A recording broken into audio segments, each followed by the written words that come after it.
Hoffwn ni bregethu y bore yma ar eiriau sydd i'w gweld ar ddiwedd broffwydoliaeth Hosea, Hosea 14. Yr adnod yw adnod 4, ond mewn gwirionedd dim ond edrych ar y ran gyntaf yn yr Beibl diwygiedig, cyfieithiad diwygiedig fan hyn, dim ond 3 gair sydd, sef iachaf a'i hanffyddlondeb. Mae yna 4 yn y William Morgan, meddyginiaethaf a'i hymchweliad hwynt. Iachaf a'i hanffyddlondeb. Wel, yr wythnos diwethaf, wrth i fi bregethu yma, fe soniais i wrthych chi bod fi wedi meddwl am deitl i gyfres o bregethau posib. A'r teitl oedd gen i oedd Efengyl i ...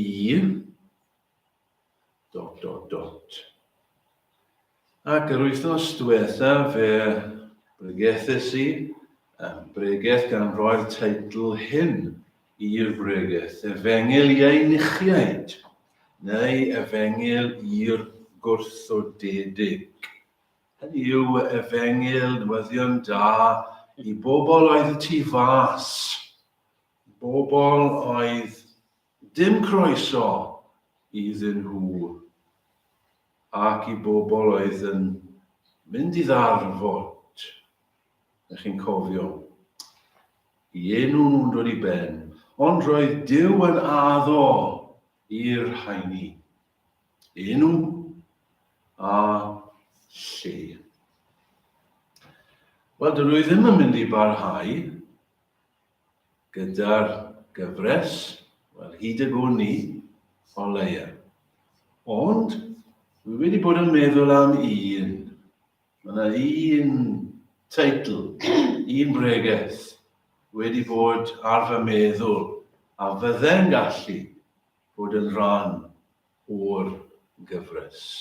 A teitl ni y bore yma, yw hyn. Efengyl i wrthgilwyr. Efengyl i wrthgilwyr. Yn Saesneg, bydde fe'n the gospel to backsliders. Efengyl i wrthgilwyr. Gwrthgilio. Na air diddorol. Tybed beth sydd yn dod i'ch meddwl wrth i fi ddweud y gair gwrthgilio. Gwrth, mynd yn groes, mynd yn erbyn. Cilio, symud yn ôl, troi yn ôl, ymadael, gadael, troi cefn, symud i ffwrdd.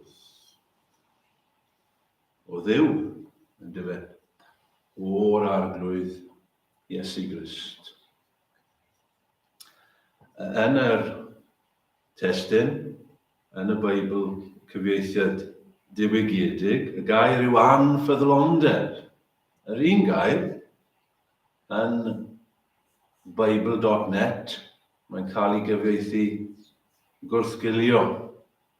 Yn gywir, gwrthgilio, anffyddlondeb. Os ych chi'n anffyddlon, wel, ych chi'n troi cefn yn dych chi. Os yw gŵr yn anffyddlon i'w wraig, mae wedi troi ffwrdd o'i wraig.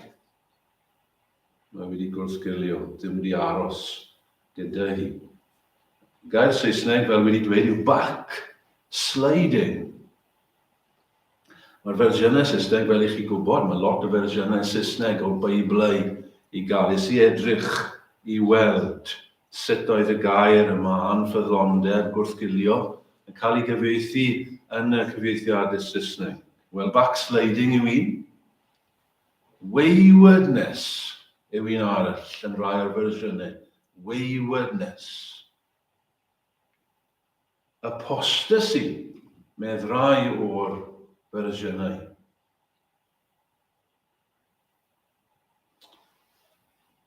Gall wrthgilio digwydd ar tair lefel. Fe all ddigwydd ar lefel cenedlaethol. Gall gwlad fod yn euog o wrthgilio. Dyna sydd gyda ni fan hyn. Roedd Israel gyfan. Cenedl Dduw yn euog o wrthgilio. Fe all ddigwydd ar lefel eglwysig. Mae eglwys yn gallu fod yn euog o wrthgilio. Dyw pob eglwys ddim yr un peth. Dwi ddim yn siarad naw am rif. Dydy hwnna ddim hwntag yma. Fe all eglwys fod yn fawr o ran nifer, neu'n fach o ran nifer. Ond ydy pob eglwys ddim yr un peth yng ngolwg Duw. Mae'n bosib i eglwys i wrthgilio. Ni ddim ond yn goffa darllen llyfr y datguddiad i weld hynny. Ac fe all wrthgiliad ddigwydd ar lefel personol wrth gwrs, ar lefel unigol. Lle roedd rai yn arfer credu pethau, yn arfer byw mewn rhyw ffordd arbennig, ond maen nhw'n troi ffwrdd o hynny ac yn mynd yn ôl i'r byd. Efengyl i wrthgilwyr. Newyddion da i wrthgilwyr. Wel, dau beth wy am ddwy'n eich sylw chi ato y bore yma o'r adnod. Just y tri gair sydd gyda ni. Iachaf a'i hanffyddlondeb. Neu iachaf a'i gwrthgiliad. Dau beth. Un, y trosedd, a dau, y driniaeth. Y drosedd, y driniaeth. Yn gyntaf felly, y drosedd. Gallwn ni ddweud y troi hefyd. Cadw tys fyna. Trosedd, troi. Trosedd, fel i chi'n gwybod, yw cam neu ddrwg. Mae rhywun yn cyflawni. Yn Saesneg crime neu offence. Rhywbeth drwg i chi wedi gwneud. Neges y llyfr yma, neges y llyfr y proffwyd Hosea, yn syml iawn, yw fod y bobl Israel yn euog o hyn. Yn euog fel cenedl. Maen nhw'n euog o fod yn anffyddlon. Maen nhw'n euog o wrthgilio. Yn euog o droi ffwrdd o Dduw. Dyma gwyn Duw yn ei herbyn. A fe allwch chi ddweud, mae dyma neges y proffwydi yn gyfan gwbl, nid just Hosea. Ond dyma i neges nhw i'r bobl. Chi'n euog o wrthgilio.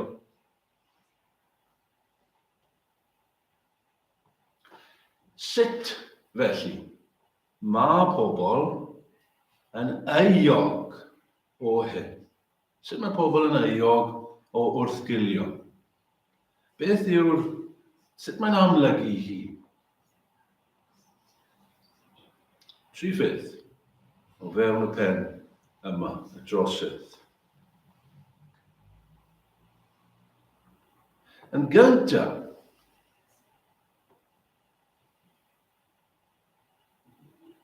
trwy droi cefn ar gred, trwy droi cefn ar athrawiaeth, neu drwy droi cefn ar egwyddorion. Roeddech chi unwaith wedi derbyn. Chi'n troi cefn ar hynny. Wedys i yn y fersiynau Saesneg, mae'r gair yn troi lan tipyn yw apostasy. Apostasy. Nawr falle mae rai yma ddim yn siŵr o'r gair yna. Mae'n meddwl gwrthgilio, ond mae ganddo fe ystyr wahanol sydd eisiau pwysleisio y fan hyn. Apostasy. Drwchus i yn y gair yn y geiriadur Cymraeg, a mae jyst yn dweud naill ai gwrthgiliad, neu apostasy gyda i dot. Mae'r gair yn dod o'r Groeg tybydd. Nawr yn y geiriadur Saesneg, dyma mae'n dweud am apostasy. Rejecting, renouncing, or abandoning of one's religion. Rejecting, renouncing, or abandoning of one's religion. Fel arfer i chi meddwl am grŵp o bobl. Fel arfer i chi meddwl am sefydliadau neu gwlad yn euog o apostasy. Maen nhw wedi troi cefn ar dysgeidiaeth roedden nhw arfer i dderbyn. Roedd yna gred gyda nhw ar un waith, ar un adeg, ond nawr maen nhw wedi troi. Dydyn nhw ddim yn derbyn hynny mwyach. Felly chi'n clywed am apostate nation, gwlad sydd yn euog o apostasy, neu eglwys, neu enwad sydd yn apostate. Maen nhw wedi troi cefn ar i athrawiaeth wreiddiol.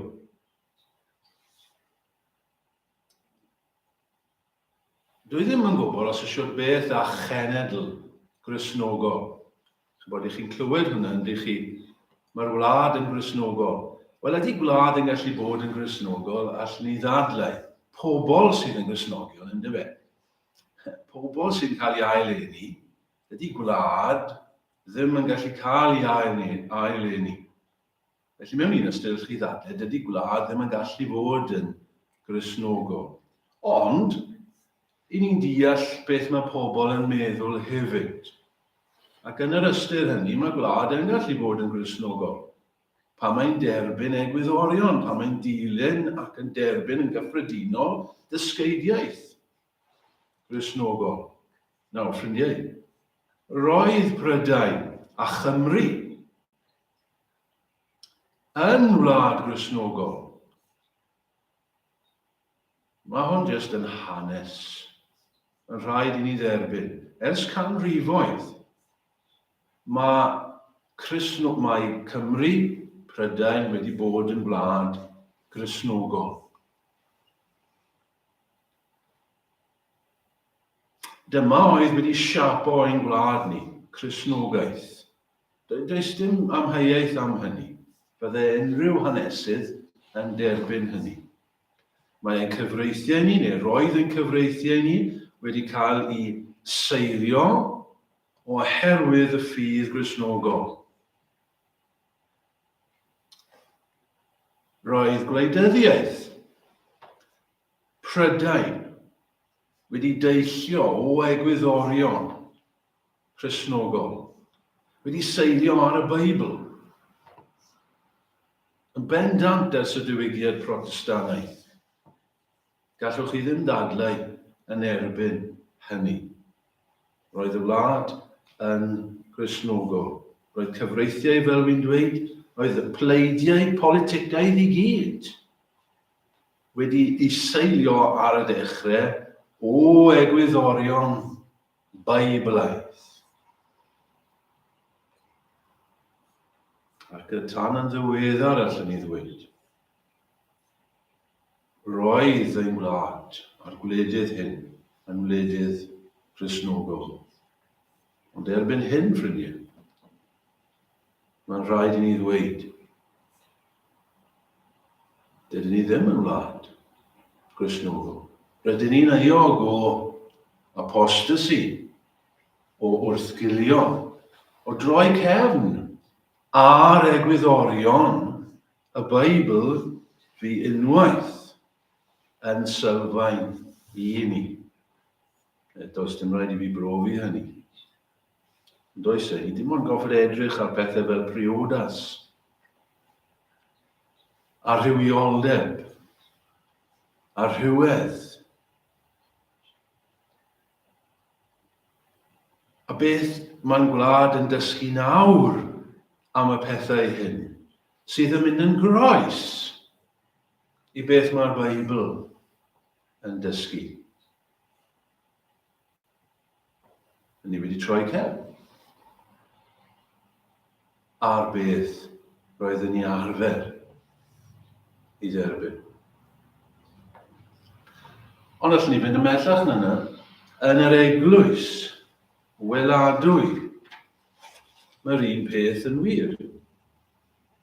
Mae rhai wedi troi cefn ar y gred a'r athrawieithiau oedd wedi bod ers canrifoedd. Roedd na wahaniaethau, ond yn gyffredinol roedd yr eglwys yn derbyn athrawieithau sylfaenol oedd yn codi o'r Beibl. Ond erbyn hyn, mae yna bobl yn yr eglwys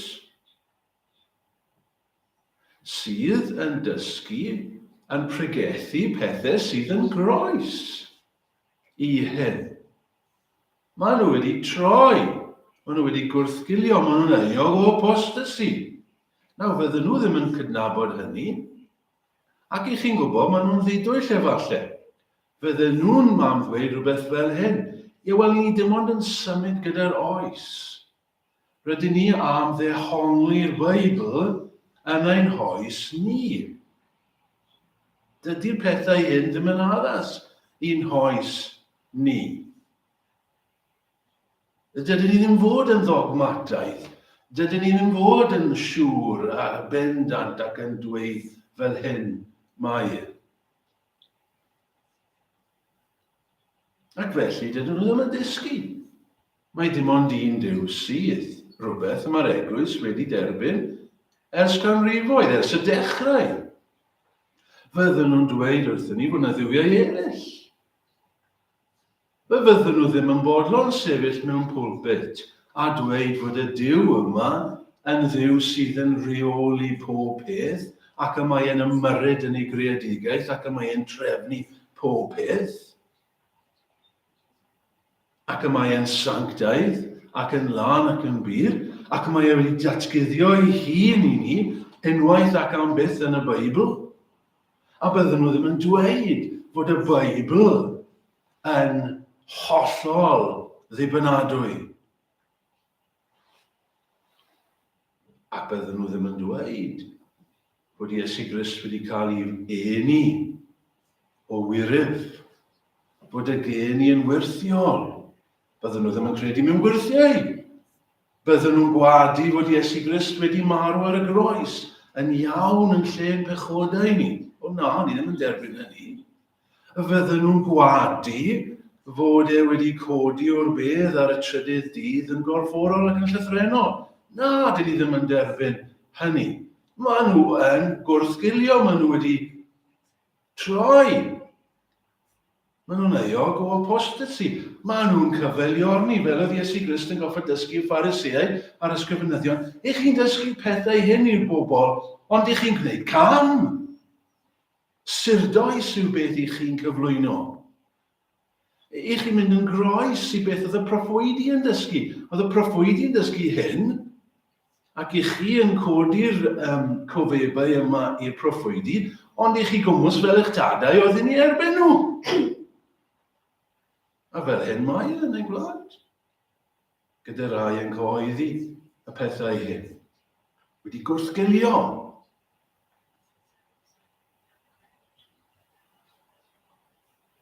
Ond mae yna ail drosedd, mae yna ail ffordd allan ni fod yn euog o wrthgilio. Nid yn unig yn athrawiaethol, fel ni wedi edrych ar yn barod, ond fe allan ni wrthgilio yn grefyddol, neu yn foesol. Mae hwn yn dilyn mewn ffordd o'r pwynt cyntaf. Ni'n meddwl fan hyn nawr am unigolion.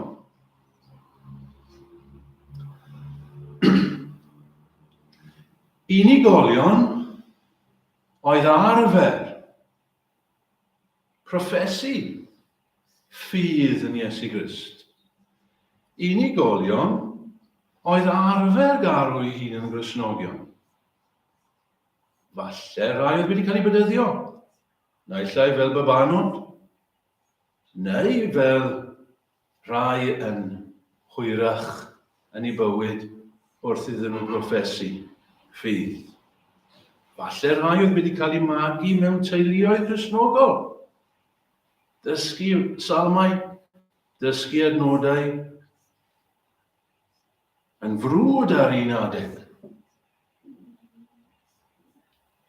Ond bellach, dyn nhw ddim yn cerdded gyda'r arglwydd. Bellach, maen nhw yn y byd. Dyn nhw ddim yn mynd i'r cwrdd nawr. Dyn nhw ddim yn mynd i'r cwrdd gweddi nawr. Oedden nhw arfer gweddio. Dyn nhw ddim yn gweddio nawr. Oedden nhw arfer darllen y Beibl bob dydd. Ond dyn nhw ddim nawr. Dyn nhw ddim yn gwneud hynny. Maen nhw wedi gwrthgilio. Wedi troi yn ôl at y byd. Ar un adeg roedden nhw falch o'r enw Cristion. Ar un adeg roedden nhw falch i rannu ffydd gyda bobl. Dweud wrth bobl fi'n Cristion. Allai ddweud ti beth mae hwnna'n meddwl. Mae Iesu Grist wedi fach i'r byd. Dyn nhw ddim yn gwneud hynny nawr. Dweud y gwir, maen nhw'n cywilyddio bod nhw wedi gwneud hynny ar un adeg. I troi, gwrthgilio.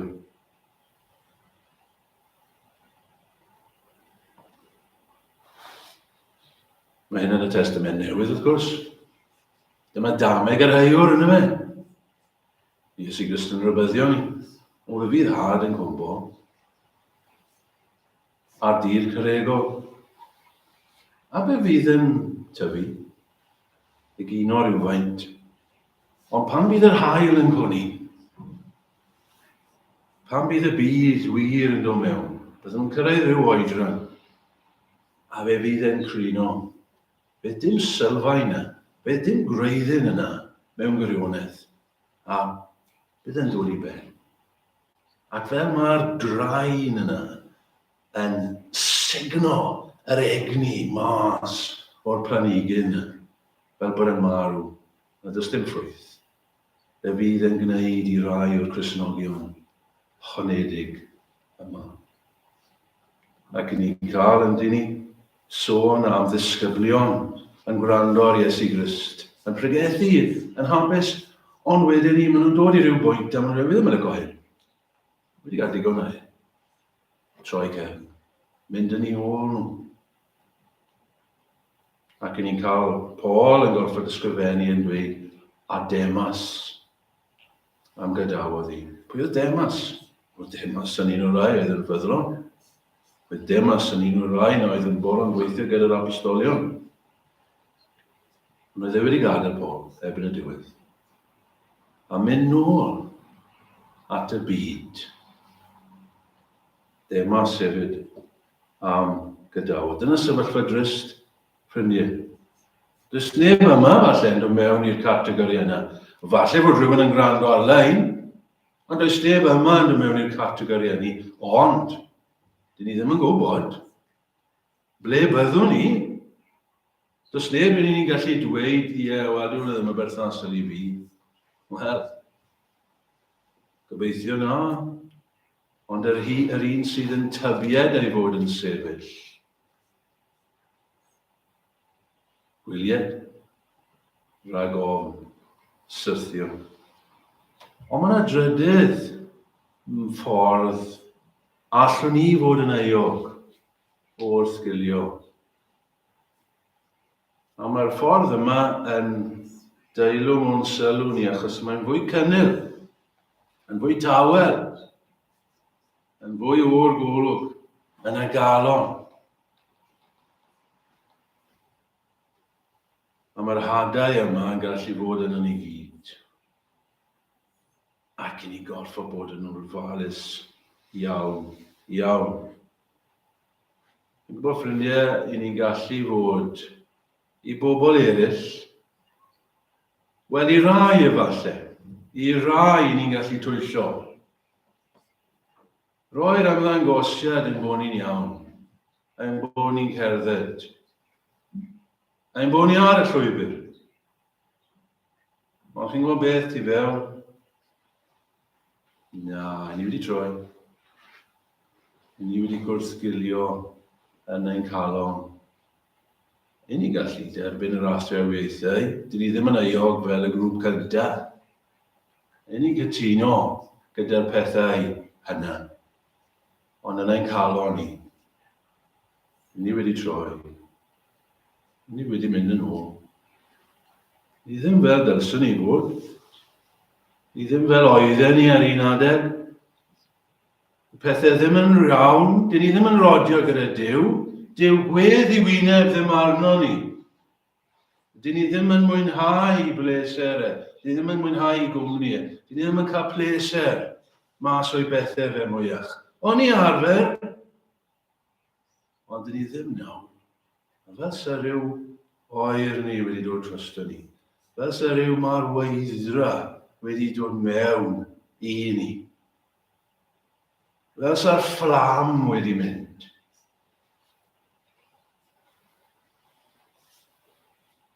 Falle fod yn athrawiaeth ni'n iawn. Ond yw'n bichau ni ddim. Yw'n bichau ni ddim. Mae Duw yn gweld.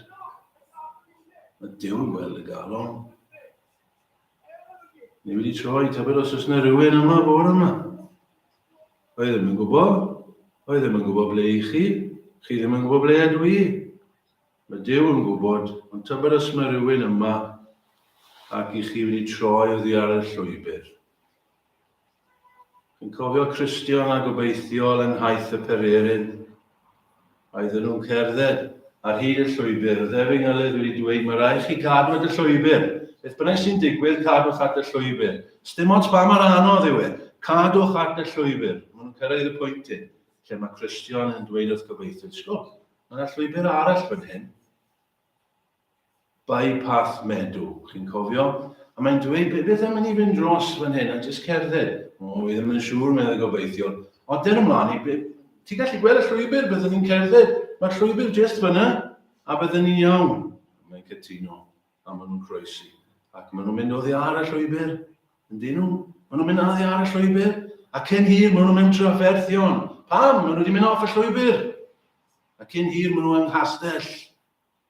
Anobaith. Pam? Maen nhw wedi mynd off y llwybr. Wedi gwrth gilio. Yn ail, triniaeth. Dyma'r trosedd. Gwrthgilio. Triniaeth. Iachaf. Ei, byddwndeb. Iachaf. Mae yna Efengyl, ffrindiau. Mae yna Efengyl, mae yna newyddion da i wrthgilwyr. Gwrthgilwyr? Os yna Efengyl i wrthgilwyr? Os, mae yna Efengyl i wrthgilwyr. Hyd yn oed. Mae'n Duw ni mor dda, mor fawr. Mae hyd yn oed yn rhoi newyddion da i wrthgilwyr. Trist. Fel chi a fi. Iachaf. Sylwch ar y gair yna. Be mae Duw yn dweud? Iachaf. Wy'n gallu iachaf. Nid yma ddeiaf. Sylwch yna. Nid yma ddeiaf. Mae yna, ynddo fe? Mae Duw yn cynnig maddeiant i ni. Diolch am hynny. Bod yna faddeiant i ni. Hyd yn oed am ein gwrthgilio ffôl ni. Ond mae'n mynd ymellach na yna yn yr addewid hyn. Mae Duw yn dweud, wy'n mynd i iachau e. Chi'n gweld, mae'n gwrthgiliadau ni yn bla.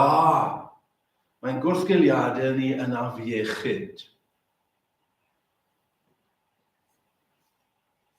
Mae'n blar ein blad ni yn diwedd ar hyn o bryd. O, Dio, mae'n bla.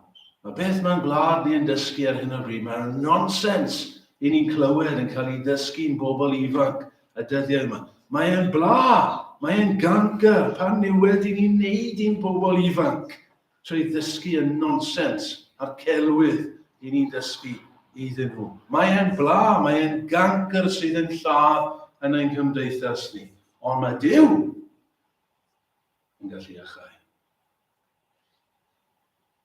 Yn yr eglwys, yr athrewieithau hyn, mae bobl yn trio pregethu i ni.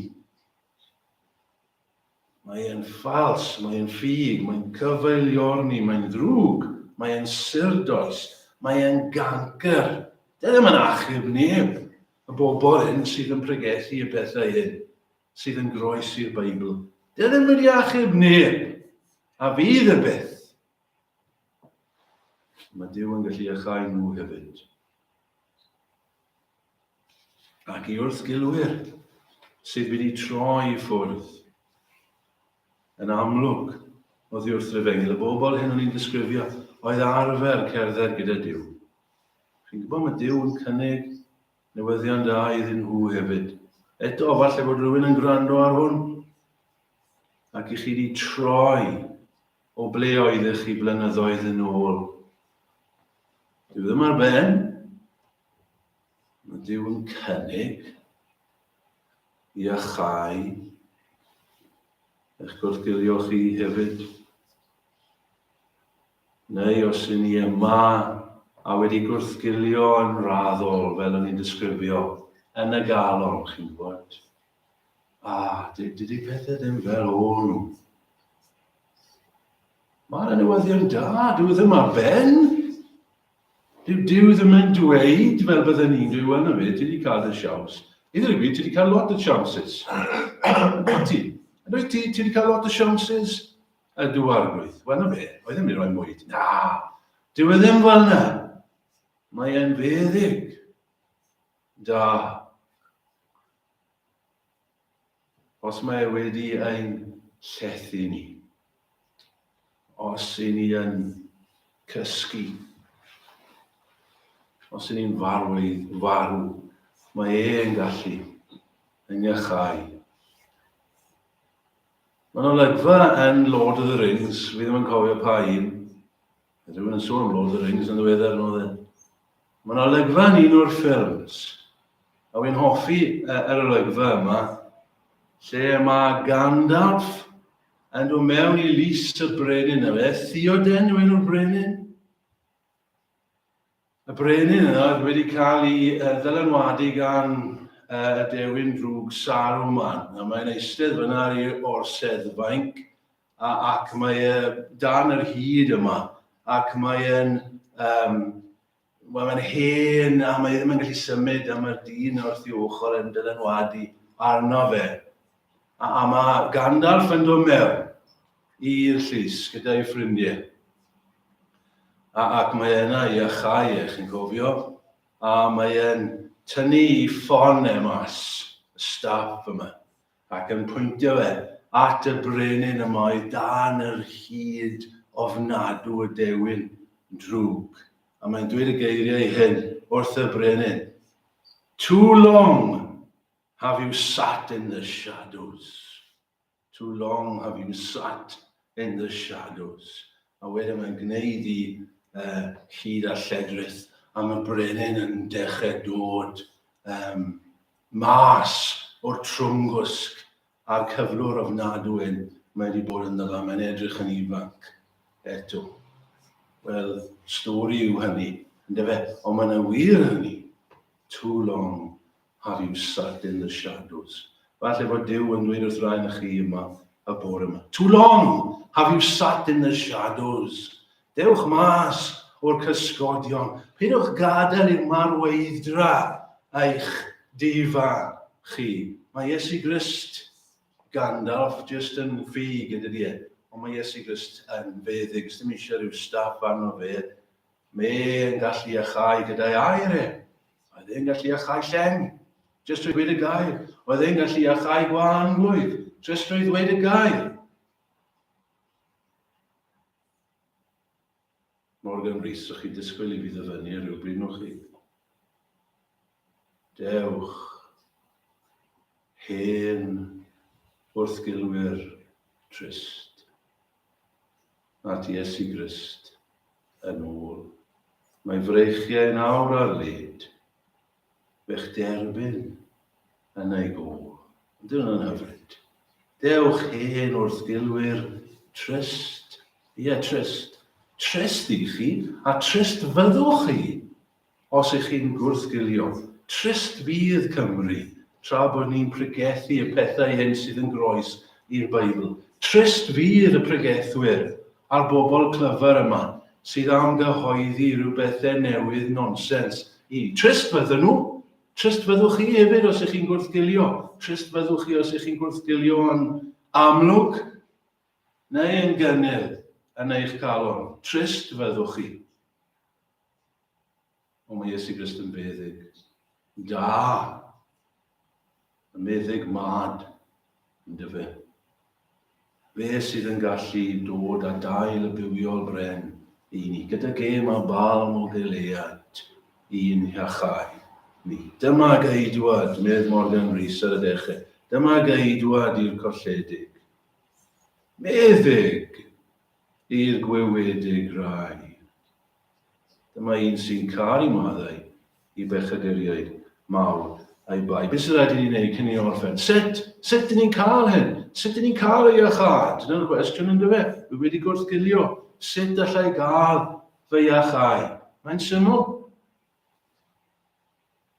Mae fan hyn yn y benod. Dychwel. Adnod I. Dychwel Israel. At yr arglwydd.